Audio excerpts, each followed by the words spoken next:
Hello, welcome to SquishiVision, where I'm gonna give my thoughts on Star Trek Picard Mercy. It's an immediate reaction. I've just finished watching it about 20 minutes ago. So it's giving my own personal thoughts, not like script for it, not gonna dug out Easter eggs or picked on certain bits. It's just my raw, unfiltered thoughts of the episode. So, first of all, damn, everyone is so good in this episode. Like, the acting is fantastic. The acting from Patrick Stewart's Picard, as he's talking to Agent Wells, is just like so good.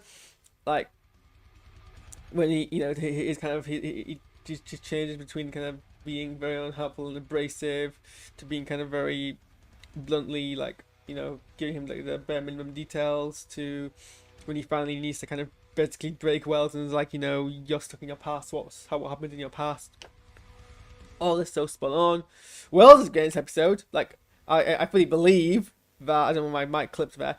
Wells is so great. I fully believe that he's a he's a genuine character even in this brief episode, and he's obviously a Star Trek alumni from alumnus from Voyager. I would be kind of cute if it tonight too. He was the same character, but alas no. I forget her full name now, but the actress who plays younger Guinan, I think her cadence and demeanor are wrong, but she gets the accent and the voice of Whoopi Goldberg down so good, which is important because Goldberg has a very distinct voice. I still think she looks young. I mean, she might be the exact same age as Whoopi Goldberg was in 1992, but I still think she looks younger. And it doesn't make any sense narratively, but you really like. She's doing great, bringing the warmth to the role. Raffi and Seven's interactions are so great and genuine, and the fact that they both call out each other, and kind of, Seven's whole being hurt about Borgness, and then her hurting Raffi back about Raffi's kind of manipulation, and then we get this flashback where she reveals that she manipulated Eleanor into staying in Starfleet, where she's quite childish to stop him going to the Vashti. That was great. Santiago Cabrera only really had one scene kind of chew with, but like he felt so genuine, like the way he was reacting to Ricardo running around. And obviously, I mean, Santiago Cabrera's made this kind of trim act to be smouldering and sexy, but that's him. I think Alison Pill got a short straw. She was just playing a possessed person. Not there's not much emotional range to do with that, but she makes a great ball queen. Brent Spiner,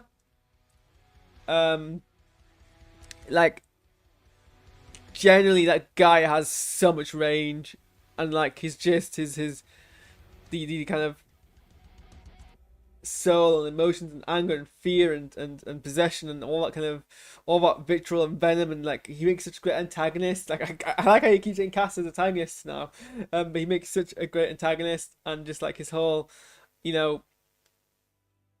as he's trying to explain himself to Corey, and he's trying to justify, trying to explain, but also be very defensive about himself and getting angry. It was just so raw, and like you could feel him as a broken man. But by Lord, did John Delancey, as did John Delancey's want to do, did he steal the absolute show in his one scene in this, well, one of two scenes, but when he's disguised as the FBI agent and he walks in and talks to Guinan, and every damn line that man says is just musical. Everything from the very unnecessarily exposition-y, oh, you're the past guy from the 21st century, we yet to pass, to like the deep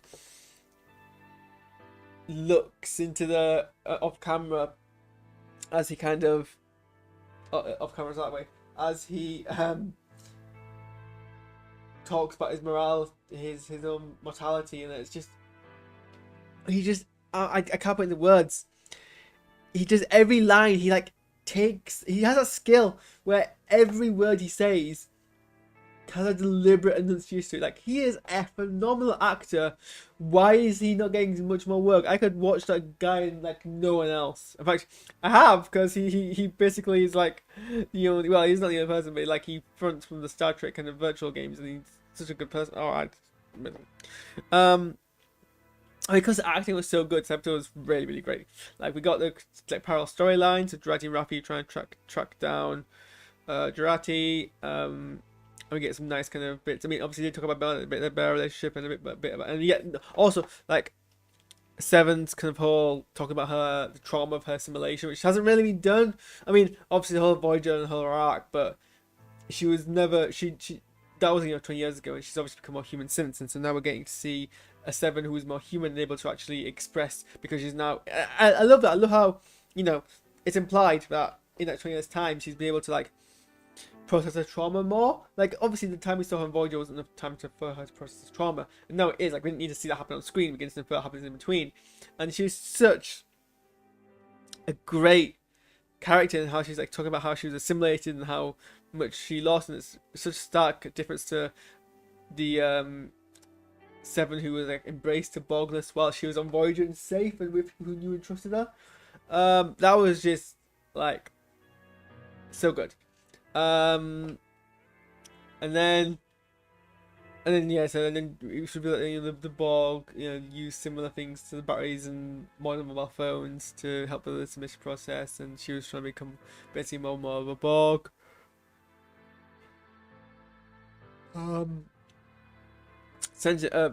Rios didn't have much of a kind of narrative other than to seduce that doctor person, but it was just fun seeing that kid run around. And him being like, I have to hide what the Phil of Future stuff is, and like no one basically being fished out of water crap. For Picard, it's just a kind of, it was an obstacle that he gets over, but obviously that's some great acting moments. Cora leaves Sung after Sung fails, convinced her that she matters to him as if more of an experiment, and the cure apparently works, and she just kind of ups and leaves. And we get kind of a more revelation about what kind of is the pivot point. So I thought, and some people thought, that it might be a twist where actually sending Picard to space is what actually leads them to the alternate future, and that they're going to realize that later on actually have to stop her, and that's like the big twist in the series. But no, I mean, the Borg Queen mentions that if Picard doesn't make the trip into space, then she won't find a microorganism who makes Spanner's work redundant, and if she doesn't find it, his work would help save humanity, but it would drive them to the very pro-human supremacist viewpoint that they have in the future. So that's obviously the pivot point of that. And then we get a revelation of Q.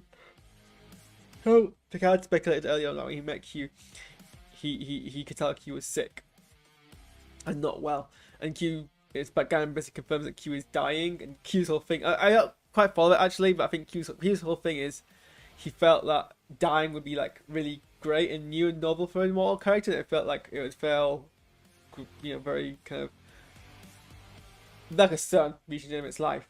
But actually, he just feels himself disappearing, and he's now having an existential crisis. I'm not sure why it translates him playing with time. I don't know. I couldn't quite follow if that was incidental or if he's trying to prove something with Picard. I couldn't quite follow it. Maybe I'm missing something. Maybe it hasn't been fully explained yet.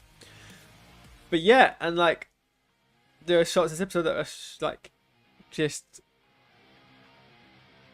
shocks. I love the Corey talking to the virtual Q, and like it's all one shots. So it's a shot of Corey, she turns to the Q, and we cut to Q looking back at her, but they're actually not in the same space. But the way they cut it makes it look like they are, and I think that's really good filmmaking. I love that. So yeah, that's my thoughts on the episode. Hopefully you agree. Let me know if you don't. Next time you see me, my dissertation will be done. So we'll see how I am there. But that's what I'm going back to now. I'm going to go watch. I have to watch about 6 films and then write 2,000-3,000 words and then get rid of about 4,000. We'll see how it goes. Thanks for watching, and I'll catch you on Wednesday for the penultimate episode of Moon Knight. Ciao.